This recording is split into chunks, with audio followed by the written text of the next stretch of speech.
자, 새로운 유형의 문제 보도록 하겠습니다. 1번 문제인데요. 이거는 뭐 시험에 새로운 문제인데 시험에 이미 1번은 기출문제 출제됐습니다. 유치권, 법정지상권, 분묘기지권은 인수되는 권리인데 단 유치권은 경매 신청 기입 등기 전까지 유치권을 취득해야 되죠. 경매 신청 기입 등기 이후 점유를 취득한 자는 매수인에게 대항할 수 없습니다. 이게 둔촌 주공아파트 현대건설에서 지금 유치권 행사해가지고 한 1조 뭐 3천억인가 돈 더 달라 해가지고 지금 아직도 협상이 안 끝났어요. 돈 더 안 주면 공사 안 하겠다. 그래서 이게 재건축, 재개발은 수주 받는 순간 갑자기 가벌관계가 바뀌어요. 수주 받기 전에는 건설사들이 막 선물 주고 해가지고 일단 지정되고 나면 뭘 합니까? 어떻게 하는 거예요? 건설사들은 계약을 체결한 거예요. 도급계약. 공사비 얼마 주면 공사해주겠다 해놓고 나중에 뭐 자재가 올라서 더 달라. 이런 식으로 해가 안 주면 공사 안 하겠다. 이렇게 하니까 결국 계속 추가분담금 이런 거. 추가분담금이라는 게 도시 및 주거환경정비법에서는 추가분담금이라는 말은 없죠. 청산금이라고 하잖아요. 청산금. 청산금 돈 더 내는 것도 청산금이고 돌려받는 것도 청산금이에요. 2번 건물 소유를 위한 간섭법상 법정지상권이 성립하는가 하는 문제에 있어서는 압류의 효력이 발생한 때를 기준으로 하여 토지와 그 지상 건물이 동일인 소유에 속하는지를 판단해야 되고 원시적으로 처음부터 토지와 건물이 동일 소유일 필요는 없다. 민법 366조는 저당권 설정 당시 토지와 건물이 동일 소유이어야 하죠. 제 개인적인 감정 들어가는 글자 없다고 했어요. 판사가 한 말이에요. 판사가 하는 말이기 때문에 문제에 있어서는 좀 약간 구어체 비슷하게 돼 있어요. 어쨌든 판사가 한 말 그대로입니다. 3번 법정지상권이 성립하면 지상권자는 지상권 성립 시부터 지료 지급해야 됩니다. 근데 분묘기지권 시효 취득하는 경우는 시효 취득한 때부터가 아니라 청구한 때부터 지료를 지급해야 된다. 판례입니다. 판례.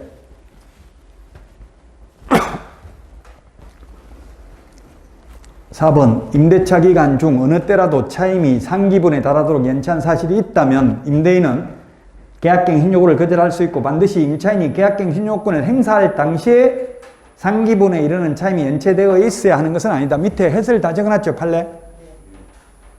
이미 신뢰관계가 깨졌다고 1년 전에 한번 3개월 연체했으면 또 계약갱신 요구 받아주면 또 연체할 가능성이 있어요? 없어요?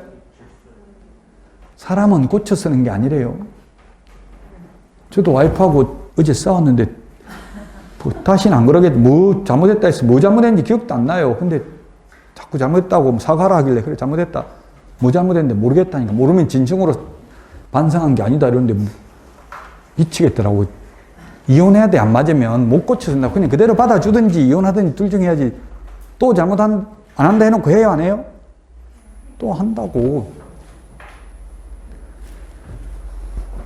그러니까 결혼하면 잘 바꾸겠지. 절대 안 됩니다. 결국 한번 연체한 사람은 또 연체할 가능성이 있다고. 그러니까 꼭 계약갱신 거절 당시 3개월이 연체되어 있어야 되는 건 아니라고요. 자, 그 다음에 5번이 답인데요. 5번. 도시 및 주거환경정비법에 따른 사업 시행인가고시가 이루어졌다면 갱신 요구를 거절할 수 있는 게 아니고 시행인가고시 이루어지고 공사하려면 몇 년 걸리는 수가 있어요. 관리처분인가고시가 이루어져야 됩니다. 관리처분인가고시. 관리처분인가고시가 이루어져야 이제 몇 동 몇 호 누구 줄 거다 이런 건 위치와 면적이 특정되죠? 관리처분인가고시입니다. 판례 적어놨잖아요. 밑에. 아직 5번은 시험에 나온 적은 없습니다. 나머지는 그건 다 판례니까 중요하죠. 대부분 판례가 있으니까 중요하다기보다 한 번쯤은 보고 가야 돼. 지금 한 문제가 중요하다고요. 한 문제만 맞추면 당락이 거의 한두 문제에 결정돼요. 한두 문제에.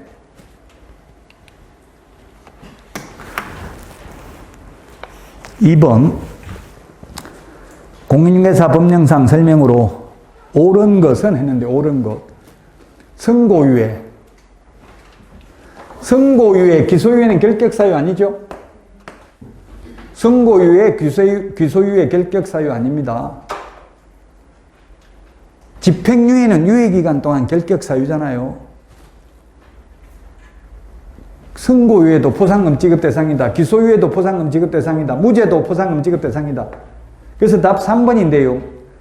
이것도 뭐 따지더라고. 아무 밑도 끝도 없이 이게 뭐 문제가 뭐 이딴 식으로 내놨냐 이렇게 하던데 맞아요. 그 말은 맞기는. 물론 포상금 지급 대상에 해당되는 위반 행위를 했다는 전제가 깔려 있는 거고 그런 건 다 전제가 배제되고 오직 이 주어진 지문에서만 판단한다고요.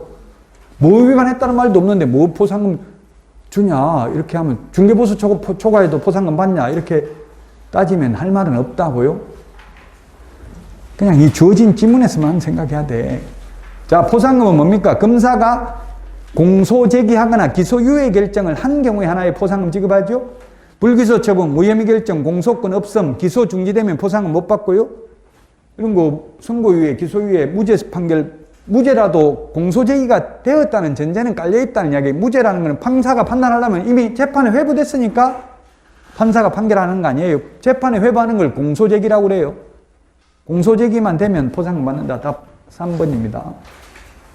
이 취지를 이해하라는 이야기예요. 문제 시험에는 이렇게 안 나올 가능성이 많아요. 딱 이렇게 내면은 또 이의신청할 수도 있잖아요. 뭐 위반했다는 말도 없이 밑도 끝도 없이 포상금 지급 대상이다 이렇게 하면. 자, 3번 설명으로 3번 옳은 것은 몇 개인가? 소속 공인중개사가 아닌 자도 행정 형벌 받을 수 있다. 형벌이 뭐냐면 징역 벌금이에요. 거래정보사업자 거짓 정보 공개하면 1년 이하의 징역이나 1,000만 원 이하의 벌금 받을 수 있죠. 무등록 중개업자 3년에 3천만 원. 개공, 소공 아닌 자도 이 법에 의해서 받는다고요? 맞습니다. 개공, 소공 아닌 자도 행정 질서를 받을 수 있다. 질서벌이 과태료예요, 과태료. 거래정보사업자, 정보통신 서비스 제공자, 협회 500만 원 이하의 과태료 받을 수 있죠. 개공, 소공 아닌 자도. 행정 처분 받을 수 있다. 개공, 소공 아닌 자도.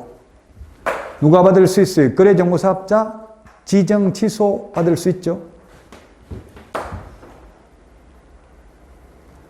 협회에 대한 제재는 오로지 500만 원 이하의 과태료밖에 없고요. 정보통신 서비스 제공자에 대한 제재도 오로지 500만 원 이하의 과태료밖에 없습니다.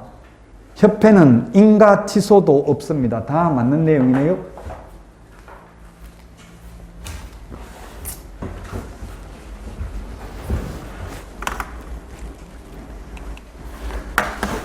자, 다음은 4번 문제입니다. 4번 문제.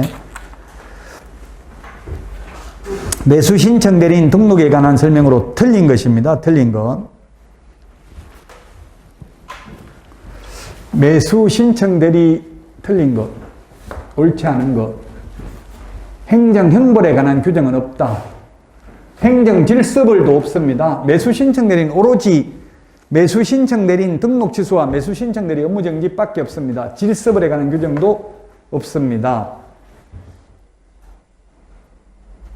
매수 신청 대리인 등록을 하고자 하는 개업공개사는 등록 신청일 전 1년 이내에 법원 행정처장이 지정하는 교육권에서 실무교육을 받아야 된다. 사원, 임원을 말한다. 이게 틀렸네요. 암기 페인트 53번 표에 오로지 대표자만 말하죠. 매수 신청 대리 실무교육은 오로지 대표자만. 중개 실무교육은 모든 임원, 사원, 전원이 다 받아야 되는데 매수 신청 대리 실무교육은 대표자만 받는다고요. 그래서 틀렸다. 청문. 우리 중개사무소 개설 등록 취소, 자격 취소, 지정 취소, 취소 3개는 청문을 해야 되죠. 그러나 매수 신청 대리인 등록 취소는 취소라는 말 들어가도 청문하는 게 아니라 10일 이상 기간을 정하여 구술 또는 서면에 의한 의견 진술 기회를 부여해야 됩니다. 매수 신청 대리 청문하는 거 없습니다.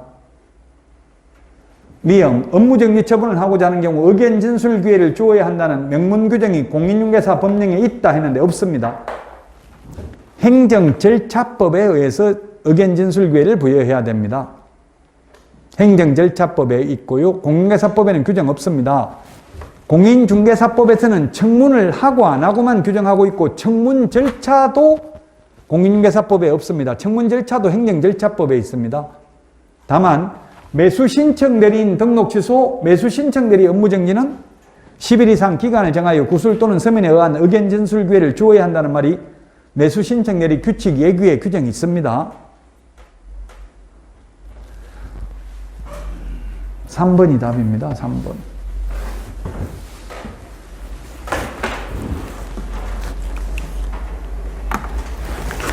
5번은 좀 시험에 나올 확률이 희박할 수도 있습니다. 솔직히 말하면. 그런데 이거는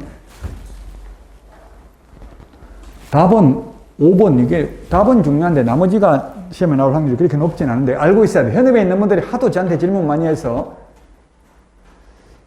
지금 법무사법에는 개업공개사가 등기 신청을 한 번만 대행해도 법무사법 위반입니다. 공인중개사법은 중개는 아무나 해도 되고 중개업은 개업공개사만 할 수 있죠. 지금 협회에서 제가 세미나 협회 그 학회 학술대회를 얼마 전에 했는데 보니까 협회에서도 한국공인중개사협회도 지금 그 이종혁 그 회장이 지금 부동산학 박사해가지고 그분이 중개만 해도 개업공개사 아닌 자가 중개만 해도 오직 개업공개사만 중개할 수 있도록 이렇게 법을 입법하려고 있더라고요. 그럼 한 번만 하는 것도 이제 자기 개업공개사 아니면 한 번도 중개 못 한다고요. 법무사법은 한 번만 개업공개사가 등기 신청을 해도 법무사법 위반이라고요. 우리 공인중개사법은 한두 번 하는 건 위반 아니잖아요. 지급을 해야 위반이죠. 개업공개사 입장에서는 한 번도 다른 사람 못하게 해야 돈을 많이 벌 수 있잖아요. 그 법무사법 위반이라고 개업공개사가 한 번만 등기 신청을 대행하는 것도, 왜냐하면 개업공개사는 직업적으로 한다고 볼 가능성이 있잖아요. 손님을 대신해서 하는 거니까. 자, 그 다음에 2번 변호사 자격증, 법무사 자격증, 공인회계사 자격증, 세무사 자격증 가지고 있는 사람이 공인중개사 자격증 따면 사무소 한 군데에서 2개 다 해도 된다. 이거는 예규에 있습니다. 예규에. 예. 시험에 나온 적은 없어요. 사실 1번, 2번 다. 근데 예규에 있고요. 이것도 3번도 이거 지금 중개사무소 가보면 유리창에다 세무상담, 법률상담 이런 거 적어 놓은 사람이 있어요. 그 세무사법을 개정했어요. 이제 세무사가 아닌 개업공개사는 조세에 관한 상담 또는 자문을 한다는 표시를 유리창에다 붙여놓거나 광고하면 세무사법 위반이에요. 적어놓지 말고 그냥 조금 설명해도 상관없겠죠. 사실은 안 적어놓으면. 근데 그 유리창에다 적어놓지 말라고. 세무상담, 법률상담 이런 거. 법률상담도 변호사가 아니면서 법률행위 대리를 어불하는 것은 변호사법 위반이죠. 뭐 이게 사실 3번까지 시험에 나오는 건 없어요. 근데 오히려 4번, 5번이 중요한데 이거는 이제 업무정지하고 과태료를 병과하는 것, 병행해서 부과하는 것, 둘 다 부과하는 건 없습니다. 옛날에 있었습니다. 지금은 과태료 사유하고 업무정지 사유가 달라요.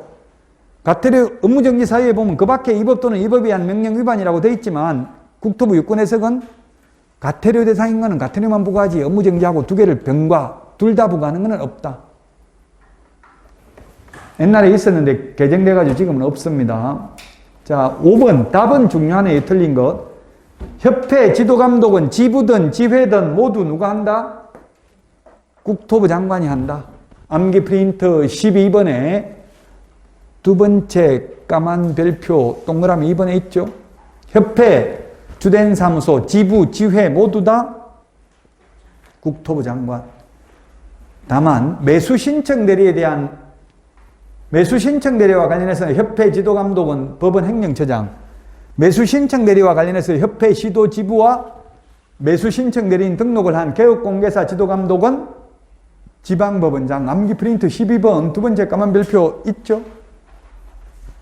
3번, 4번에 있잖아요.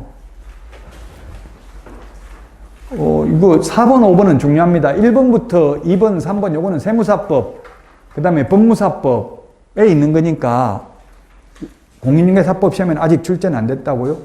그럼 현업에서 이제 여러분들이 자꾸 이게 이렇게 해가 처벌받을 가능성이 있으니까 제가 한번 알려드리는 거고요. 이제 다 합격하실 거니까 여기 계신 분들은 5번이 정답입니다. 5번은 중요하죠?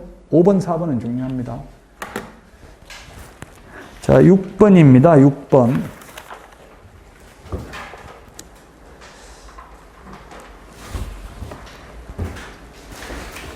거래정보사업자 지정 취소하고자 하는 경우 예외 없이 이게 X네요. 사망해산은 청문 안 해도 된다 했죠? 사망해산도 지정 취소할 수 있거든요. 주가 없는 사람한테 청문이 뭔데? 들을 청, 들을 문. 듣는 게 청문인데 주가 없으면 들어볼 수 없잖아요. 예외 없이 이 말이 틀렸습니다. 예외 없이 이 말 없이 그냥 청문해야 된다 하면 그는 일반적으로 오라고 봐야 되겠죠? 왜냐하면 아무 말 없이 말하면 그건 원칙을 대답해야 되는 예외까지 포함시키면 안 되고요. 원칙을 묻는 거니까 청문 절차에 관한 명문 규정 없고 어디 있다고 했어요? 행정 절차법에 있고 공인중개사법에는 청문을 하고 안 하고만 규정하고 있어요. 자격 취소, 등록 취소, 지정 취소, 청문한다고만 돼 있지. 청문 절차가 뭐가 있냐면 청문 실시하기 10일 전까지 피청문인에게 도달되도록 해야 된다. 이런 규정이 있는데 그건 행정절차법에 있어. 그게 어디 있냐면 우리 암기 프린터 10일이 몇 번에 있어요. 10일. 청문 절차가 10일인데요. 10일이 40번. 40번에 동그라미 6번. 동그라미 6번에 보면 뒤에 청문통지라고 적어놨잖아요. 적어놨어요? 청문통지 이게 공인중개사법에 있는 게 아니에요. 그 가로하고 행정절차법 적어놔요. 청문통지. 청문을 실시하기 10일 전까지 피청문인에게 도달되도록 해야 된다. 이거는 행정절차법에 있습니다. 지금 뭐에 틀린 거 고르는 거네요.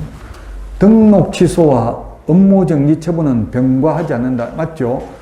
등록 취소되고 없으면 업무 해요? 못해요? 못하잖아요. 또 업무정지 할 필요 없죠? 이미 등록 취소됐으면 업무를 못한다고. 무등록 중개업자잖아요. 그럼 또 뭐 업무정지 할 수가 없어요. 그래서 임의적 등록 취소 사유에 해당되면 취소 안 하면 업무정지 할 수 있죠? 취소를 했으면 업무정지 또 못한다고. 병행해서 두 가지를 다 부과할 수 있다. X. 부과 하지 않는다 했으니까 O. 자격 취소, 자격정지 병과하지 않는다. 맞죠? 이것도. 자격 취소되고 없으면 자격정지 효력이 없는데 뭐 또 자격정지라는 건 자격이 있는 사람한테 정지하는 거잖아요. 자격 취소되고 없으면 정지 못합니다. 할 필요도 없고요. 자, 그 다음에 자격정지 처분을 하기 전에 의견 제출 기회를 주어야 한다는 명문 규정은 없어요. 행정절차법에 있어요. 공인중개사법에는 청문하고 안 하고만 규정하고 있고 청문절차 행정절차법에 있고요. 의견 진술 기회를 주어야 한다는 명문 규정은 공인중개사법에 없고 행정절차법에 있다. 업무정지 처분하기 전에 의견 진술 기회를 주어야 한다는 명문 규정 없고 지금 공인중개사법을 묻는 거니까 행정절차법에 있다. 틀린 것 답 4번입니다. 4번. 이게 직접 시험에 이렇게 안 나오더라도 요거 취지를 좀 알고 있어야 돼요. 그래야 다른 문제를 풀 때 도움이 된다고요.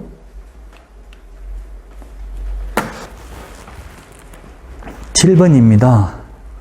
틀린 것.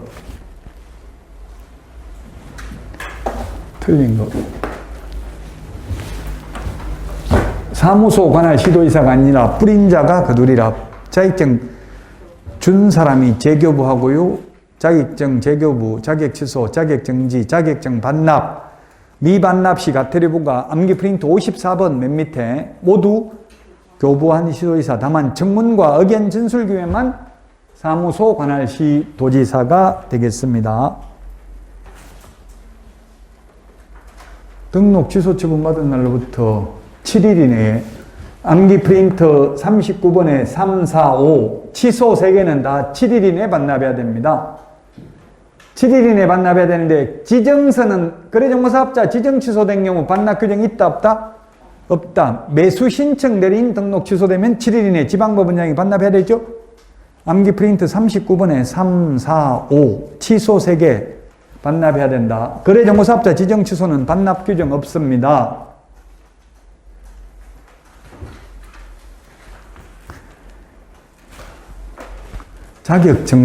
자격정지, 업무정지는 반납 규정 있다 없다? 없다. 취소 3개만 반납한다. 단 지정 취소는 반납 안 한다. 매수 신청 내린 등록 취소되면 7일 이내 반납해야 됩니다. 지방법원장한테. 단 법인이 등록 취소되면 대표자 또는 임원이었던 자 매수 신청 내린 등록증 반납해야 되고 중개사무소 개설 등록증은 해산돼 가지고 등록 취소되면 대표자 이 어떤 자가 반납해야 된댔죠?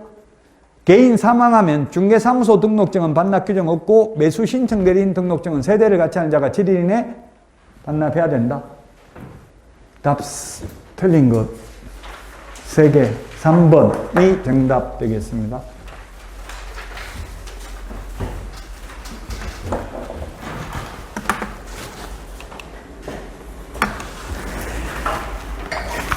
(8번입니다) 8번 매수 신청 내린 규칙에 대해서 틀린 것 했는데 매수 신청 대리 보수를 받은 경우 외규에서 정한 양식 영수증을 작성하여 서명 날인한 후 교부해야 됩니다. 위임인에게. 매수 신청 대리 보수 영수증은 법정 서식이 있습니다. 중개 보수 영수증은 법정 서식 없습니다. 그러나 매수 신청 대리 보수 영수증이나 중개 보수 영수증 둘 다 보존 의무는 없습니다. 매수 신청 대리인 등록증은 보수 영수증은 교부는 해야 되지만 보존은 없는데 중개 보수 영수증은 교부할 의무도 없고 보존할 의무도 없다. 그리고 매수 신청 대리의 경우 서명 날인이라고 되어 있어. 우리 공인중개사법에서는 계약서, 확인설명서, 서명 및 날인이고 그 외에 모든 서류, 부동산 거래 신고 등에 관한 법률 모두 서명 또는 날인이라고 했죠. 매수 신청 대리에서는 서명 및도 아니고 또는도 아니고 그냥 서명 날인이라고 되어 있어요. 시험에 따라서 밋이나 또는으로 안 나올 겁니다. 그냥 서명 날인 이대로 나올 거예요. 그럼 굳이 이게 밋이냐 또는이냐 둘 중에 하나를 선택하라고 하면 뭘까요? 이거는 밋이죠. 밋. 굳이 분류를 하자면. 근데 시험에 밋이라고 안 나온다고 그냥 서명 날인 둘 다 해야 됩니다. 자, 그 다음에 개업공개서는 중개보수를 받은 경우 영수증 교부해야 된다. 영수증 없다. 교부할 의무도 없고 보존할 의무 없다. 기억 맞고요. 매수 신청 대리 보수 영수증도 보존할 의무 없고 중개보수 영수증도 보존 의무 없다. 자, 중개대상물 확인설명서는 3년 보존인데 매수 신청 대리 확인설명서, 매수 신청 대리에서 확인설명서, 그 다음에 사건 카드, 매수 신청 대리 행정처분대장 모두 5년 보존. 매수 신청 대리 관련 모두 5년 보존입니다. 거래계약서 5년 보존이고요. 확인설명서 전속중개계약서는 3년 보존이죠. 5년 보존, 3년 보존. 틀린 거 1번이네. 1번 하나. 니은 중개보수 영수증은 교부할 의무 없다. 법정 서식 없는 게 5개 있는데요. 중개보수 영수증, 거래계약서, 공동사무소 설치신고서, 정정신청서, 금융계약서 요 5개는 법정 서식 없습니다. 왠지 있을 것 같은데 없다고요? 시험에 법정 서식 없는 거 출제됐어요. 다시 한번 거래계약서, 금융계약서, 공동사무소 설치신고서. 공동사무소 설치신고 해야 된다. X입니다. 신고서 없고요. 어떻게 해야 돼? 공동사무소 설치하려면 다른 사람이 하고 있는 장소에다가 이전을 하거나 또는 다른 사람이 하고 있는 장소에다가 신규 등록을 하거나 아니면 처음부터 2명 이상이 한 장소에다가 신규 등록을 2명 이상 하면 그게 공동사무소죠. 그 법정 서식 없다고. 공동사무소 설치신고서도 중개보수 영수증도 없고요. 정정신청 아까 했는데 정정신청서도 법정 서식 없기 때문에 신고 필정에 정정사항을 기재해서 제출하면 됩니다.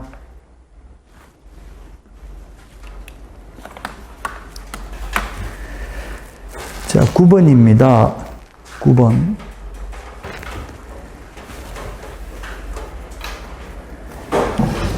틀린 것. 거래계약서 법정 서식 없다. 금융계약서 필요적 기재사항은 공인중개사법에 없고 어디에 있다? 부동산 등기특별조치법 제3조에 당모가지, 개대가리, 중의조한다. 우리 암기 프린트 10번. 기출문제 나왔어요. 이거 니은. 기억도 시험에 나왔고 니은도 출제됐습니다. 이미. 공동사무소 설치신고서 없다고 했죠. 서식. 중개보수도 법정 서식 없다. 맞습니다. 매수신청대리 보수영수증 법정 서식 없다가 아니라 있다. 틀린 거 하나, 미음 하나 틀렸네요. 1번이 답이네요. 1번.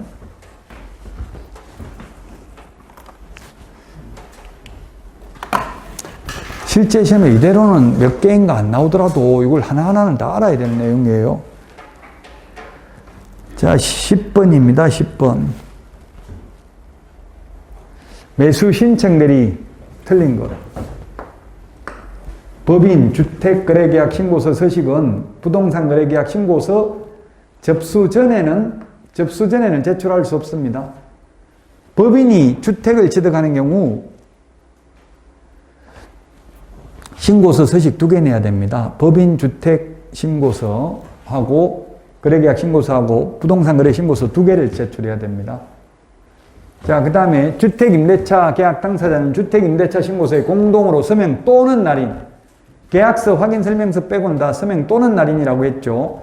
당사자 중 일방이 제출한다고 서식에 돼 있어요. 서식에. 공동으로 반드시 제출해야 되는 건 아닙니다.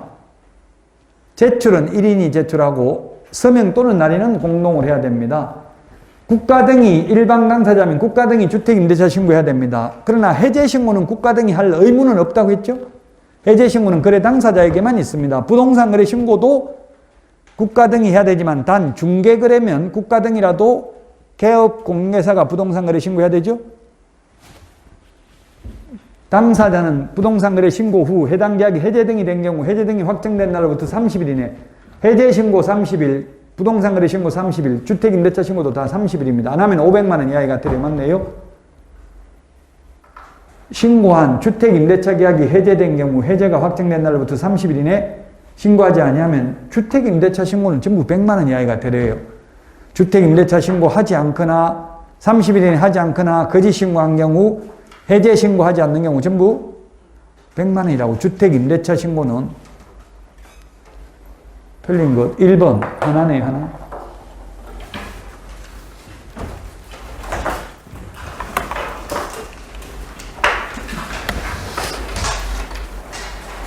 많은 인생의 실패자들이 포기할 때 자신이 얼마나 성공에 가까이 있었는지를 모른다.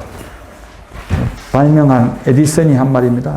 여러분들은 거의 지금 이제 합격에 다 도달됐고요. 남은 기간 최선을 다하시면 충분히 합격할 수 있을 것입니다. 자, 여기까지 하고 다음 주 또 하죠. 끝 아니에요. 그 다음 주까지 있어요, 지금. 예. 다음 주에 찾아뵙고 마치도록 하겠습니다. 수고하셨습니다.